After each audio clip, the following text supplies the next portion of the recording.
The silence stretches between us like a taut wire, ready to snap.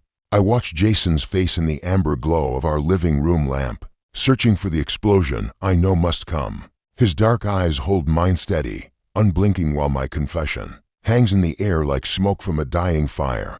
I've been seeing someone else, I said just moments ago, the words falling from my lips with shocking clarity. No tremor, no apology, just truth, raw and unvarnished. He doesn't move, doesn't even breathe.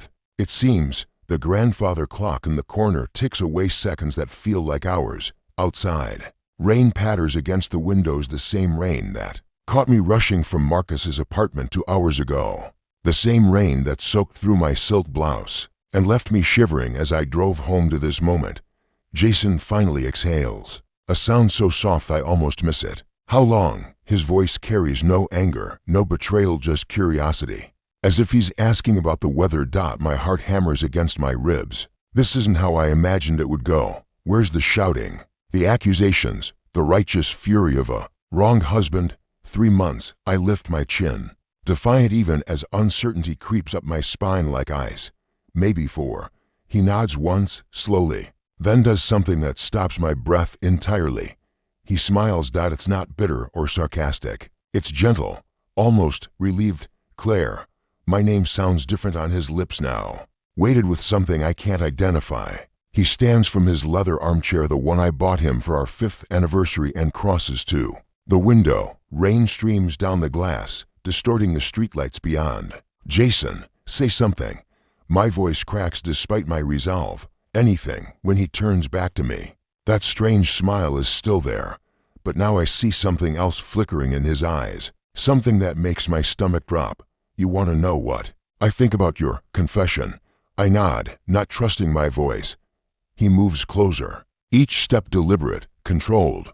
The scent of his cologne, cedar and bergamot, the same one he's worn since we met 7 years ago, fills the space between us. When he stops, he's close enough that I can see the gold flecks in his brown eyes, close enough that I can feel the warmth radiating from his body. I think, he says, reaching out to tuck a strand of damp hair behind my ear, his fingers barely grazing my skin, that you have no idea what you've just walked into. His touch sends an unexpected shiver through me. Not fear, something else entirely. Something I haven't felt with Jason in God. How long has it been? What do you mean? The words come out as barely a whisper. His smile deepens, and for the first time since I've known him, Jason looks dangerous. Sit down, Claire. We need to talk. I sink into the velvet sofa, my legs suddenly unsteady. Jason doesn't sit. Instead, he leans against the mantelpiece, one hand resting casually on the marble surface, watching me with those knowing eyes. You look surprised, he observes, his voice carrying an edge of amusement that raises goosebumps along my arms. You're not angry. It's not quite a question. Should I be? He tilts his head, studying me like I'm a puzzle he's finally figured out how to solve. Tell me about him. What? Your lover. The word rolls off his tongue like fine wine. What's his name? Heat creeps up my neck. Jason. I don't think. Marcus. The name hits me like a physical blow. I stare at him, mouth open, heart pounding, so hard I'm sure he can hear it across the room. His smile turns predatory. Marcus Chen, investment banker, lives in that glass tower downtown, corner unit, 32nd floor. Drives a black Tesla Model S, has a small scar above his left eyebrow from a childhood accident. My blood turns to ice water. How do you know? Jason pushes off from the mantelpiece, moving toward me with the fluid grace of a hunting cat. The same way I know you meet him every Tuesday and Thursday at lunch. The same way I know you prefer the Ritz-Carlton when you want to feel sophisticated, but you've been going to that little boutique hotel on 5th Street because it feels more dangerous. Each word is a precision strike. I can barely breathe. He stops in front of me, close enough that I have to tilt my head back to meet his eyes. The same way I know you haven't been sleeping with him. That's not. I start to protest, but the words die in my throat at his expression. Isn't it? He reaches down, his fingers grazing my jawline with maddening gentleness. You've been meeting him, yes, spending time together, maybe even kissing him. His thumb traces my bottom lip, And despite everything, my breath catches. But you haven't slept with him, have you, Claire? I want to lie. Every instinct screams at me to maintain the fiction, to hold on to whatever power I thought I had in this moment. But under his steady gaze, the truth spills out. No, the admission is barely audible. I know. His voice drops to a whisper. Do you want to know why? I nod, mesmerized despite my terror. He leans closer, his breath warm against my ear. When he speaks, his words send electricity racing through my veins. Because you're still mine, Claire. You've always been mine, and deep down you know it. My hands fist in my skirt to stop their trembling. You're wrong. Am I? His lips brush the shell of my ear, so light I might have imagined it. Then why are you shaking? I try to stand, to put distance between us, but Jason's hand settles gently on my shoulder, keeping me in place. Not forceful, he doesn't need to be. The weight of his touch, warm and certain, is enough. You want to know a secret? His fingers trace the line of my collarbone, just above the silk of my blouse. The touch is feather light, but it might as well be fire for how it burns through me, Jason. My voice sounds foreign to my own ears, breathy, uncertain. I've known about Marcus from the beginning. He settles beside me on the sofa, his thigh pressing against mine. That first Tuesday when you said you were having lunch with Sarah, you wore that red dress, the one that makes your eyes look like emeralds. You came home with his cologne clinging to your skin. My stomach clenches. You knew, all this time. You knew, MMM. The sound rumbles from deep in his chest. His hand finds mine, fingers threading between mine with familiar intimacy. Do you know what I did that night? I shake my head, not trusting my voice. I made love to you like I hadn't in months. His thumb strokes across my knuckles, sending shivers up my arm. You were so responsive, so hungry. Do you remember? Heat floods my cheeks because I do remember. That night 3 months ago when Jason touched me like he was memorizing every inch of my skin. When he whispered my name like a prayer against my throat. When he made me forget everything else existed. You were thinking about him, weren't you? His voice holds no accusation, only curious heat. Wondering what his hands would feel like, what his mouth would taste like.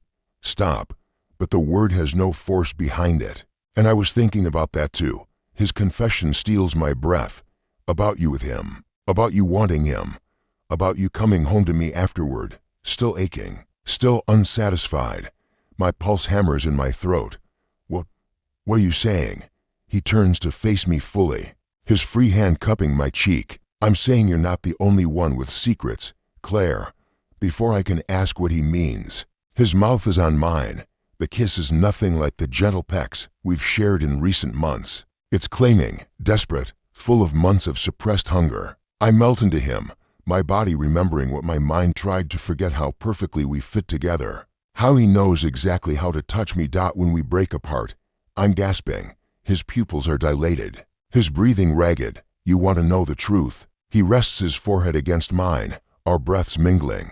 I don't want you to stop seeing him. What? I pull back, searching his face for deception, for anger, for anything that makes sense. His smile is wicked. I want you to finish what you started. The grandfather clock chimes 10, and somewhere in the distance, thunder rolls. You're insane.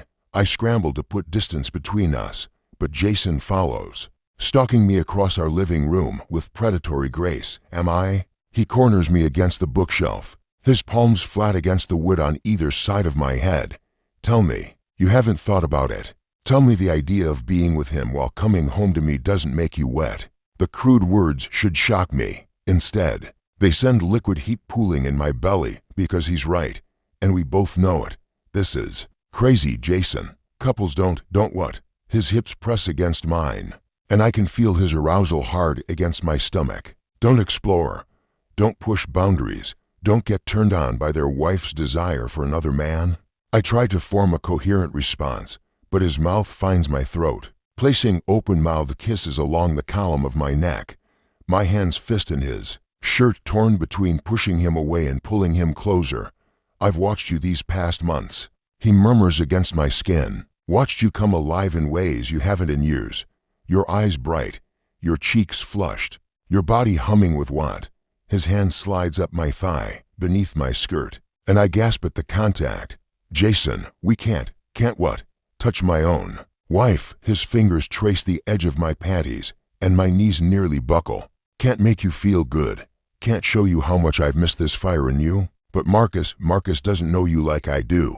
His thumb finds my center through the silk, and I cry out softly. He doesn't know that you like to be touched here. Another caress that makes stars explode behind my eyelids. Or that you make this perfect little sound when you're close to coming undone. As if to prove his point, I whimper, my hips moving. Against his hand without permission. That's it. He breathes. Let me see you, Claire. Let me see my wife who's been playing with fire. His fingers slip beneath the silk, finding me slick and ready, and we both groan at the contact. This is madness standing here in our living room.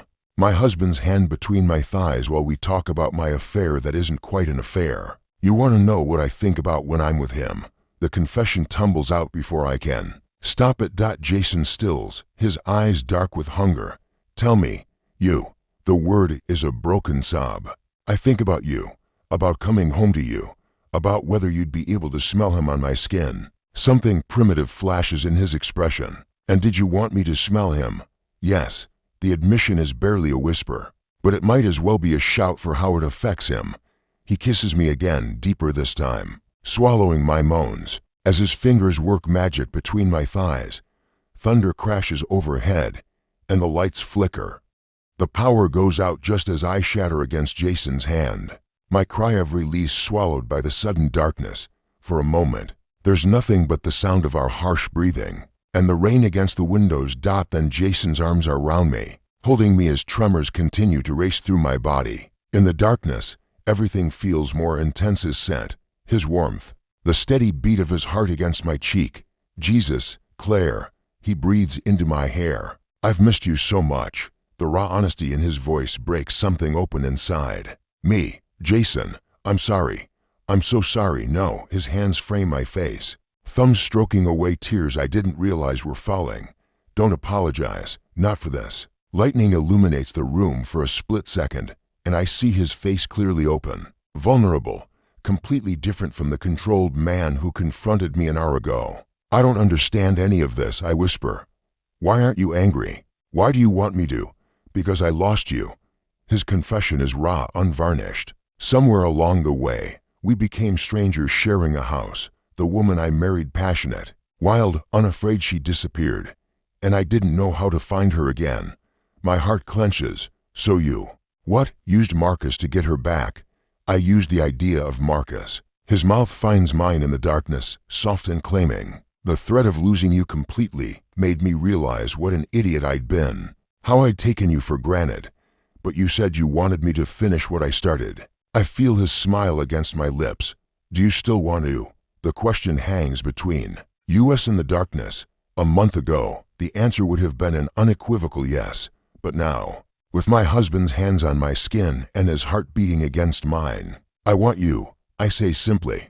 I want my husband back. You never lost me. His voice is fierce, possessive. You could sleep with a dozen men, and you'd still be mine. But Claire, what? If you ever need something I'm not giving you, if you ever feel that restless again, come to me first. Talk to me. Let me try to be what you need.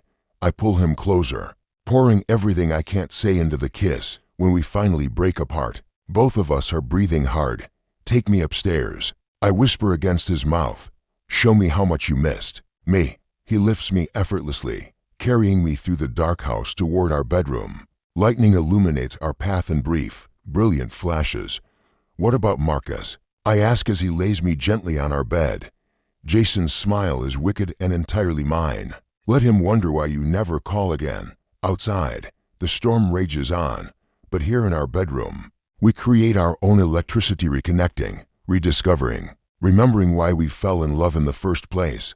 Some confessions, I realize, lead not to endings but to new beginnings.